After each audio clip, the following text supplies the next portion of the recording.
আমরা এখন আশা করব যে 13 নম্বরে যাই ছিল তা করার জন্য গতকালের ভিডিও ম্যান যিনি ছিল তার নামটা আমি জানি না, তাকে মঞ্চে আসার জন্য অনুরোধ করব। গতকালে যারা অনুষ্ঠান দেখতেছেন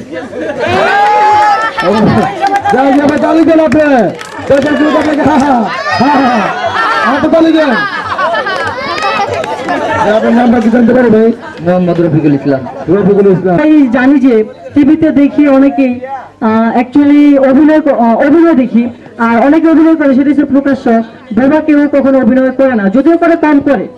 তো আমাদের রফিক ভাইয়ের জন্য যেটা পড়ছে সেটা হচ্ছে তিনি তার খুশি মতো একজন ভবি খুঁজে বের করবেন এবং তার সাথে মানে ভবির সাথে বোবা হয়ে ভালোবাসা কিভাবে প্রকাশ করতে হয় ভবিকে, সেই ভালোবাসা তিনি আমাদের সবার সামনে প্রকাশ করে দেখাবেন। রফিক, আপনি কি আমাকে কোনো কথা শুনেন যে কালকে থেকে আজকে অভিনয় করতে হবে? অভিনয় করতে রফিক ঘুরে দাঁড়াও। সত্যি যে বোবা যে আপনি বিবি, আপনি তাকেই বানাইতেন, ঠিক আছে? আপনি জানেন ভালো করে যে আমি একটা বিবাহিত মেয়ে, আমার হাজবেন্ড আছে, আমার বাচ্চা আছে।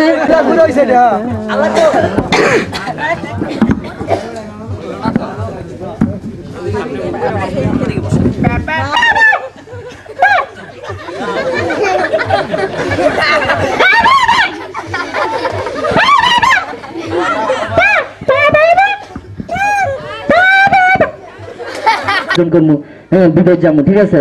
বিদেশ ঘুরে ঘুরে আসা তোমার আমি মানে জিনিসপত্র কিনে দিব, ঠিক আছে? এরকম মানে তুমি তারপরে আমার কাছে থাকো, মানে এরকম জিনিসটা বুঝাইছি আপনাকে। আপনি তো একটি কথা মাঝে ভুল করে গেছেন।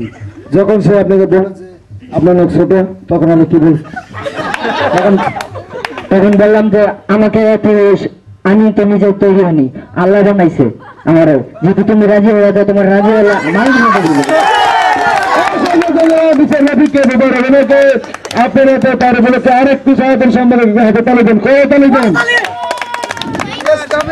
আমাদের মনে হয় যে আমাদের মাঝে এতটুকু ভালোবাসা নাই, আমাদের মনে যে ভালোবাসা দেখা গেল 14 কে 14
মনে আক্তার, আপনি কি অভিনয় করার জন্য এসেছেন আপনি জানেন? হ্যাঁ কি অভিনয়? 200 করে ওকে 200 দিনের নষ্ট ওই দিকে আসো, ওই দিকে আসো।